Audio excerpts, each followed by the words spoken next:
Back on. We have multi-view. Hey, what's up? Hey, I got an example of a track. It was recorded yesterday. I'm in the mix of it, and I wanted to show you a perfect example how I get tracks, how I got this one, and what I had to do to get the levels. And I'm gonna just give you a peek at. You won't be able to hear the audio because this track isn't released, and I'm gonna do that to the artist. But what I do want you guys to be able to hear is, or see, what I had to do to get this thing on point. So I'm gonna I'm going live on my phone so I can see what's happening. There we go. Somebody jump on. So yeah, I'm gonna walk you through what I had to do for this track and show you how I had to turn the thing down. You ain't gonna believe the level that this is. And I see a lot of this, particularly with FL Studio beats. I don't use FL Studio, not I'm saying that it's bad. The crunchy stuff you guys hear when you're at FL Studio, and they're already, most of the beats and loops that you're tracking to have already been basically normalized. They're at the loudest thing they can get, and then they cut them back so they're not clipping at zero, but the audio is clipped. And basically, it's a complete square wave. You know, it just looks like a rectangle, like a sausage. You know, when it's clipped that bad, you can do that in a good way too, without clipping. And see, and what happens is, when it's clipped audio, you know, it's tough to get decent, clear mixes like that, unless you just want the whole thing to be kind of, I'll just say it, just if you want it to be bad sounding, you know, you could get away with that. But in this case, let me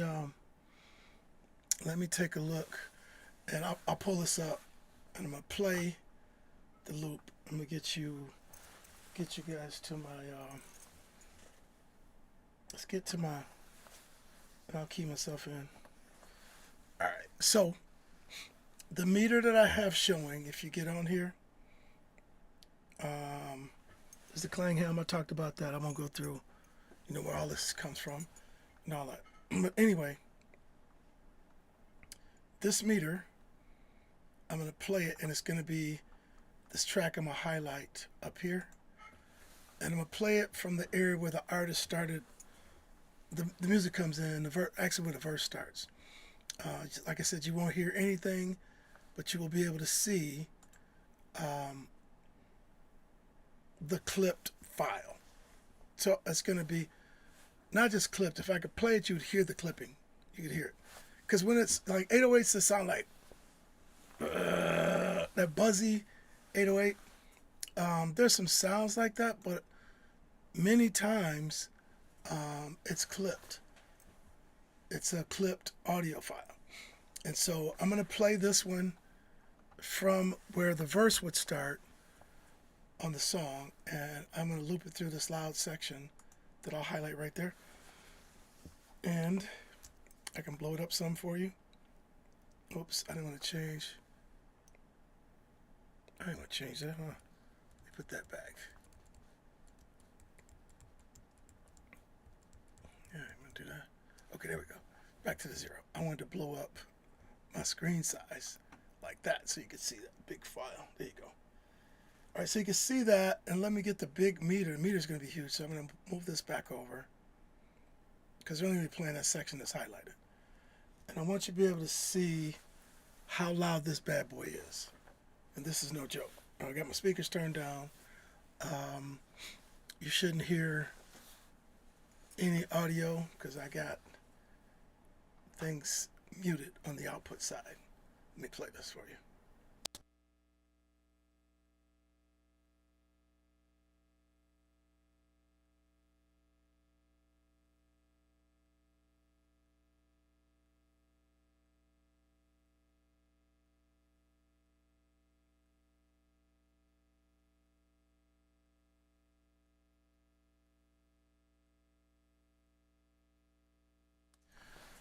Okay, so that audio is at minus 4.4. That's super loud. That's actually, it's distorted. And if I played the track for you, you would hear the distortion. Okay, so with that, I can't remove the distortion. I could bring up, Isotope RX editor and try to do it, but you can't salvage the distortion once it's over digital zero. You can't get it back. Okay, so can I show you? Let's put another meter up. Let's do something. That's an idea. Let me leave that like that. Let me put my my L2 limiter. I'm not going to limit it all. I'm just going to bring it up and I'll put it on transparent. And this is the last limiter I use, but I'm going to put it on this track right quick. Let's stick it there, and I'll go to my setting. I got a special setting here, Randy's L2, no to peak. All right, no gain. So we're going to play that, and we're going to observe two things. This meter right here, you're going to see a number pop in here, INF, which is going to be integrated loudness. And this is the loudness over this section. All right, so when you're doing LUFS, which all the streaming services are using now, you want to, what you want to do is get the loudest section and loop that over and over and over. That's your integrated loudness. You want to get in the loudest part. Then during the duration of your song, that should be your loudness. So let's play it with L2. Let's see what we get on that meter at the same time what we're getting on the Klinghelm meter. And both of them on the same track. And L2's after that, but I'm not adding any limiting at all. All right? This at 0. So if I don't gain it, that means it's not being limited. But let's play that same loop, and let's check what we get for integrated loudness here. All right? Right there.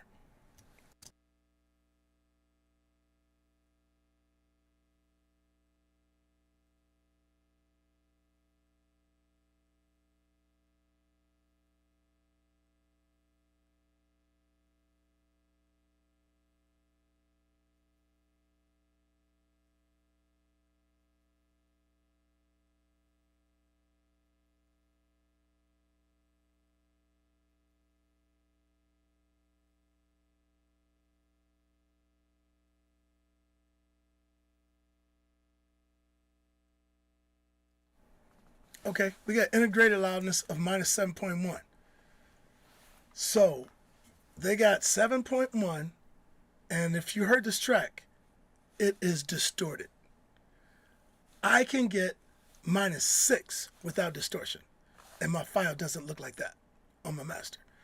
So that's what I'm going to be teaching going on in the future, how to do loud, especially on the hip hop side, especially on dance and trance music like that with high energy 808s and stabbing synths. I can show you. I think I got a screenshot.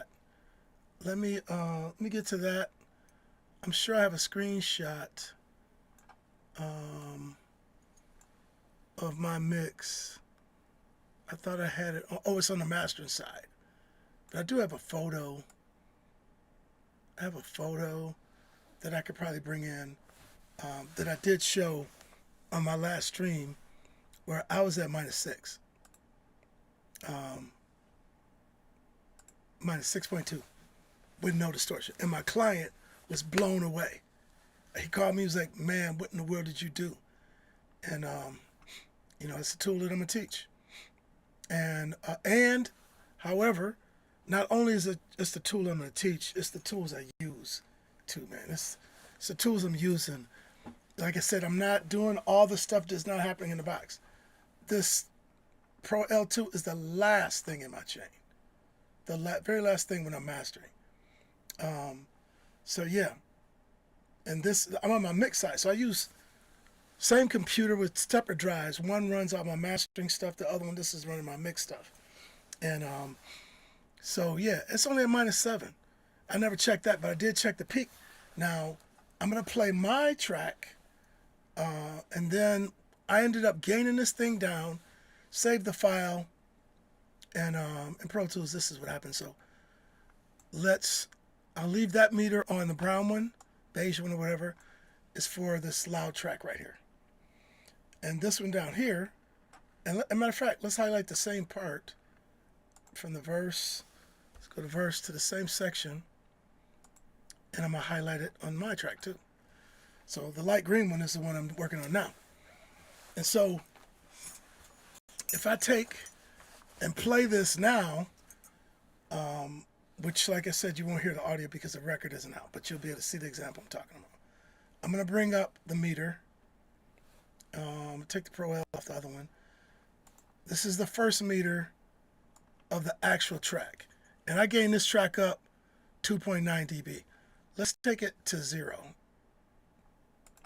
Put it back to 0 so it's not gained up, because that's after me gaining it down.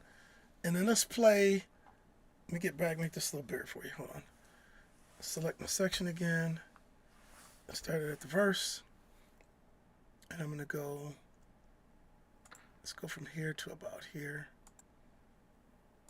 And then the same thing, if I go with the semicolon key, go down there, we're going to be watching this meter for that track that's highlighted. So let me play that section for you.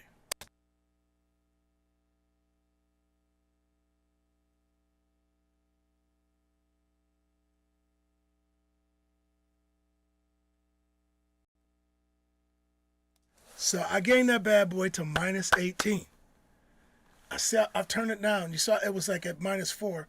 So when it was at minus 4, bring up a calculator, and for me, if it was at negative 4, right? We can do it negative. Let me get my thing. If it was at negative 4, all right, and I want to get it to negative 18,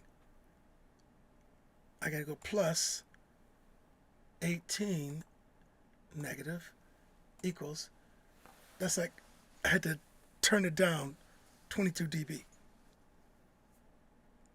All right, I had to turn it down.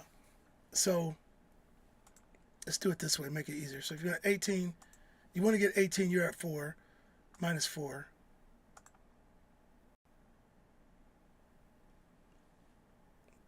No, it's not right. Let me try, it's got to be negative 4. Yeah, but the negative 4. Minus 4, negative.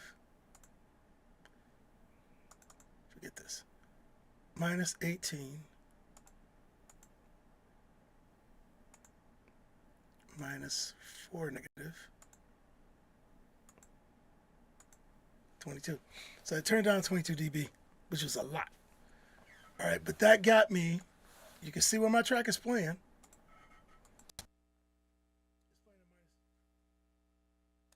My track is playing at minus 18.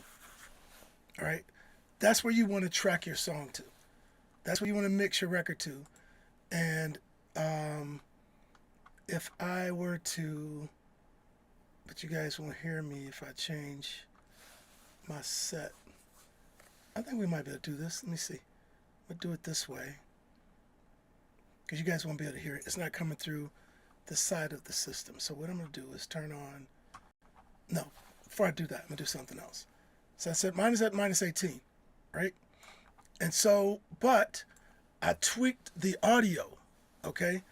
There's some things going on with the low end that I didn't like. So in this, I did this before I hit my analog stuff. I cleaned up this digital file that they sent me. And so there's stuff going on, like it's a 94K where the kick is hitting. That is a mono bump.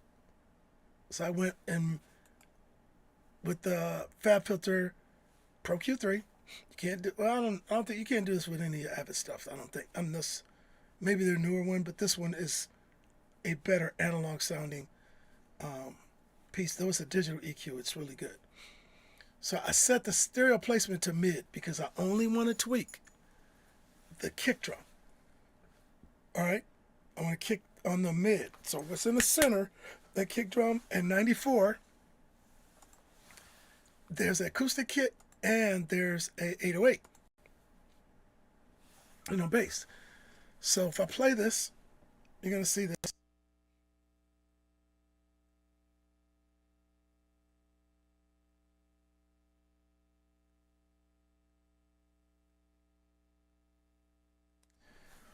Okay, I wish you could hear it, but like I said, records are not, that's why I'm not letting you hear that. That may be boring for you. But anyway, you could see that at frequencies, this at like 94.6, I added like 1.76 dB of a bump, and then I limited it. I pulled it down, I compressed that. It's to make that, and then it's making the acoustic kick hit a little harder, right? So right here, I got a roll off at 37.9. So about 38, I rolled off the low end. All right, I rolled it off, and then because it was still so egregious or so much low end, I took Junior Lee, what's up, man? Since there was so much low end in that 808, I got a notch at 23 where I did a shelf and pulled that down. I pulled it down by like 9 dB, 8.9. That's how overbearing. Now I'm gonna get that back. And the way I'm gonna get it back is I'm gonna use my Pultec. When I get ready to do my mix, I'm gonna throw that Pultec on there. I'm gonna bring back of the sub that I want. And I'm using a hardware Pultec. I'm not using software Pultec. I'm using hardware Pultec to bring that low end back. So the other thing I had going on with the song is there's a lot of like synth, airy synth type stuff going on. And this is where this EQ, this is so the bomb. So 646 is, now a lot of times around this range, 646 to 700, you can bring out a vocal pretty nice. Just make it wide. You don't want to just notch it just itself. Make it wide. You can bring out a lot of body. But look what I did. I brought up the sides. And you would, to hear it, you'd be amazed at what it did for the side information. What's going on, Junior? Junior Lee, man, this dude is one of the, well, he records live and in the studio, but he's got a killer live rig. If I was going to do some professional recording live, that's going to Dante Toussaint. Oh, man, Dante, so good to see you on, man. Dante is I call him a world famous disc jockey or DJ from 107.1 up in Saginaw, Michigan, back when I was a little dude. And Dante has done some commercial voiceover stuff for us for a funeral home. This actually has one in Saginaw, one in Pontiac, and one here in Flint area in Michigan. So anyway, this EQ though, I bumped it up, Junior, by like 3.2 and set it to the sides, and it just made space for all the low end to function, the vocals fitting in there, and I'm telling you, it made the sides kind of spread out like that. And then on the high end, this is all before I hit my hardware, because this is where I do the soothing. What's up, Eddie Blues? Barney, what's up? Then on the high end, I got this shelf, and it's got almost a 9 dB boost at 16K. And then I made it dynamic, because in Pro L2 you can go in, you can set, I could disable the dynamics, which is the compressor. Set the shape, I got it on a high shelf, but I made it dynamic. So I could disable dynamic or just disable the whole thing. But let me play it so you can see what it's doing. You can see the wave.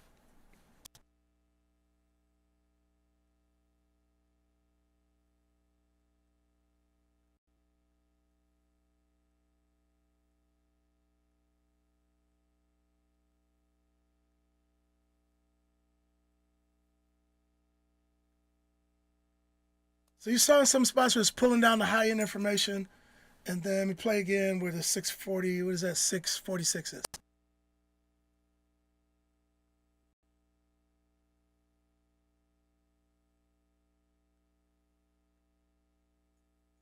So I know this might sound boring because you can't hear it, man. And like I said, I'm actually mixing this song as we speak.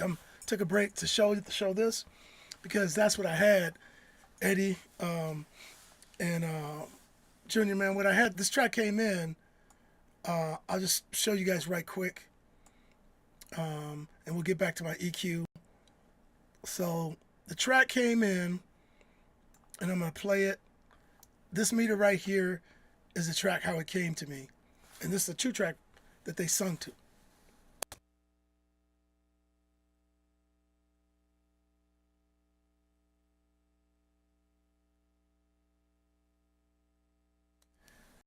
That's at minus 4.4 RMS, and that's will probably be integrated because you saw how long it stayed at minus 4. They bounced that track out like that. And if you heard it, it's like, you know how you pull up on somebody who's got some heavy hitting bass in an older car and the whole car is vibrating? That's how this low end. So I was able to clean it up a lot, for real, sincerely. All right, so now the track, initially I turned it down 20 something dB.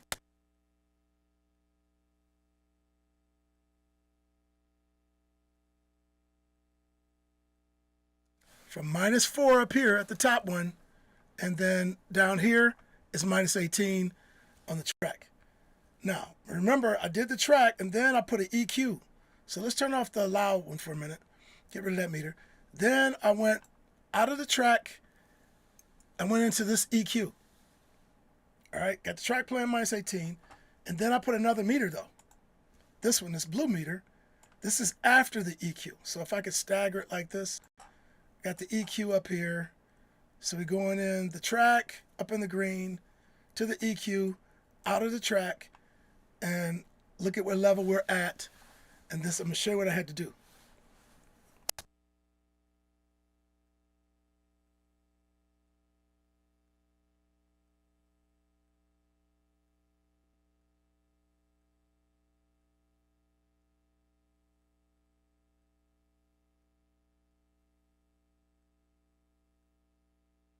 So as you can see, coming out of that EQ, the changes I made and the roll off on the low end brought the track down to minus 2. So I lost about 2 point something dB. I know exactly what it is that I lost, but I'm going to show you.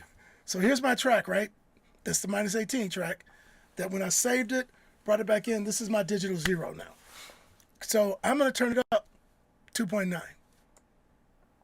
Pro Tools, if you click that clip, hold down your command key, you could do it in tenths, right? Tenth at a time. So if I go up to 2.9, and we're going to play track, and now this is the level of the track going through the EQ, and then let's see what we have on the output with this blue meter down there.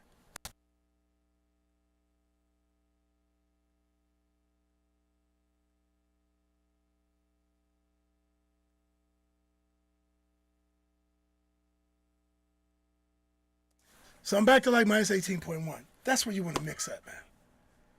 That's when you want to mix. Now, if this EQ had a volume control, this gain right here, that's the band gain. That's for separate gains. So if it had some EQs, like hardware equalizers, for sure, a lot of them have a separate, like my master EQ has volumes, so you can turn them up and down. But that is where you want to mix. So if I go over to my master bus output, and I'm going to pull it. Let's do it over here. Let me just copy this here. And this is the master output. Let me change the color so we can see. I'll make it a different color very quick. I'm going to make it, let's make it like sky blue. Cream? No. Let's make it brown. There we go. All right, so that's going to be my master bus. Let's play that now with the track going after my EQ and see where I'm at on my master output. And this should be with everything playing. You know what? No, because I muted. I can turn them back on. Hold on. Let me see if I can do this. If it's going to let me undo it before I change anything in the mix. Trim clip gain, no. So I got to bring my... Oh, I know this is on 0 anyway. So if I click that, and I'm going to play it. You guys shouldn't hear any audio. You should probably you should be just hearing me.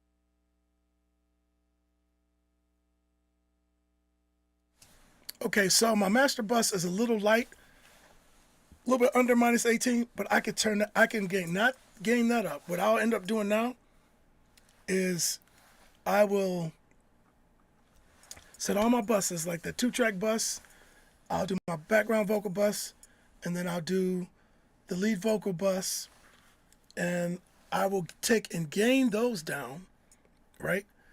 I'll gain those down to gain those up, so I'm hitting -18, and it'll be like minor, like intense. So I probably can go up like 3/10, and then I'll be at -18. But that's the way. So you want to track your song. If you're gonna record, play guitar, play bass, the track or whatever you're recording to, even if you develop your track, your kick drum, set it to -18.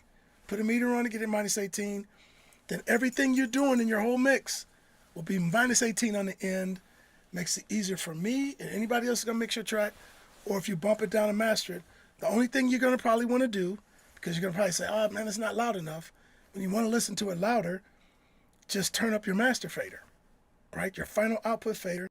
Turn that up, and then listen to it louder. And you could put like a limiter on there to listen to it louder. Just make it for loudness, but try your best to not mix with limiters on your master bus. Try your best, man. Try to make it, get used to mixing in a virgin way where you got all the stuff on your subgroups for your drums, for your like sound effects, which I'm gonna have a bunch in this song I haven't added yet. And then you're gonna have like guitars bus, your bass bus, your lead vocal bus, your background vocal bus, all these different buses you're gonna have, and then it's gonna make it easier for you to do a better mix, and you're not gonna drive your plugins too hard, because that's the thing that's happening. Everybody's driving their plugins too hard, and then they're wondering why their mix sounds funny, is buzzy or something. It's because you're driving it too hard up front. So that's all I wanted to share. I'm gonna get back into my mix, but here's a track that's at -4 dB RMS, peak, and integrated. When I played it through the whole track, that section, it's at -7.1. My mixes now, a track like this is probably gonna be -6, no distortion. It won't be clipped. You don't hear no clip it. And then there's a detector for you that watch this later. Let me just get some of this out of the way, and just let's look at this Fab Filter EQ. I mean,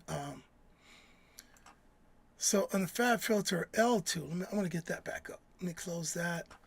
On Fab Filter's L2 final limiter, and this is just my favorite, man. You can, the pros are using it. That's why I talk about it so much. And did I put the L2? Yeah, I had it on here. Just here, let's go. Let me put it here. Activate it, make active.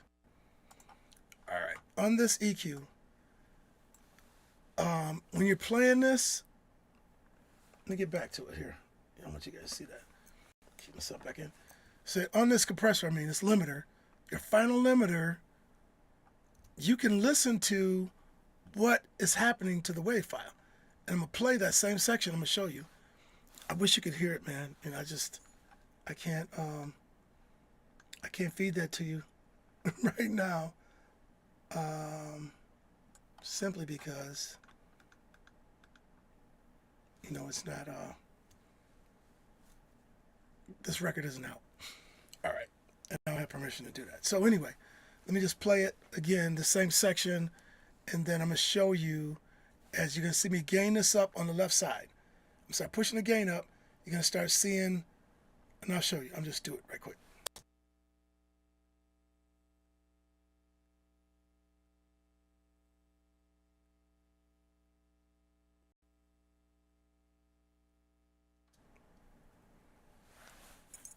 Okay, so if you saw those big spikes down, that's where the limiter is pulling things down. And while that's doing that, let me show you this. If you click on this button that says, just on the output, I got my output reduced. It's going to stop it at -0.3, below 0. It's going to be the loudest it'll allow me to go, 0.3 below 0. So if I click that, I didn't mean to change this, just double click it. Put this -0.3. That's not what I want to show you. This headphones thing, if you click that, when I play this track,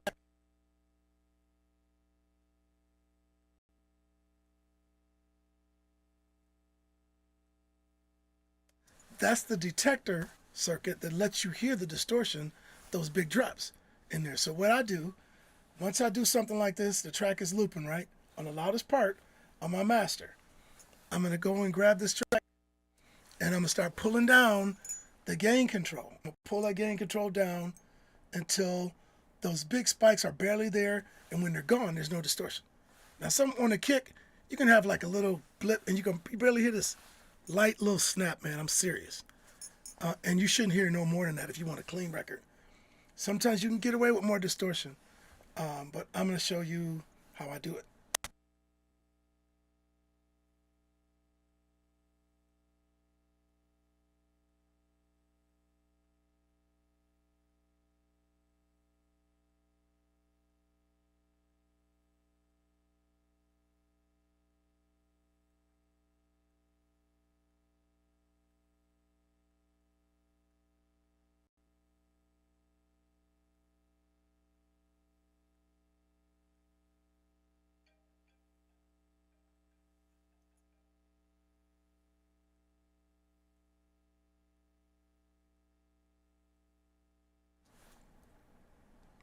Okay, at minus 7.1, a gain of 7.1% to the limiter, all the clipping is gone on the detector circuit. So let me push back up gradually and see when it comes back in and see if I could live with that, if I could hear it.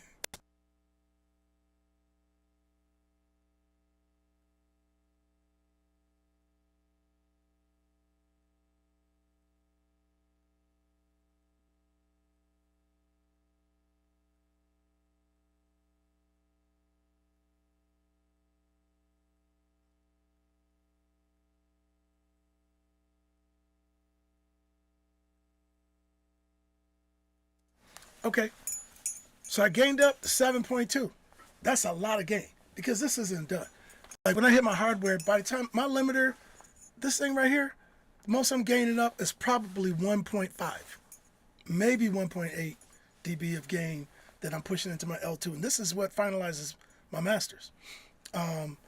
So anyway, I just wanted to show you guys that, and this, like I said, the FabFilter Pro L2 has a detector circuit. I think there's some other limiters. I don't know if, I'm not weird, man, but I'm not using any other limiter but this on my finals right now. And so click that thing right there.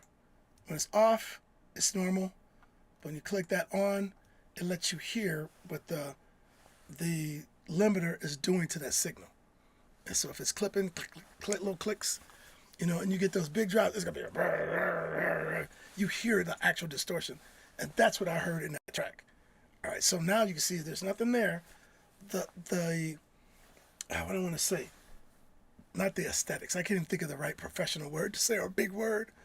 But the context of the sound is going to be there. But it will not be as distorted like it was when I got it. And when I do the mix, it will not be any distortion.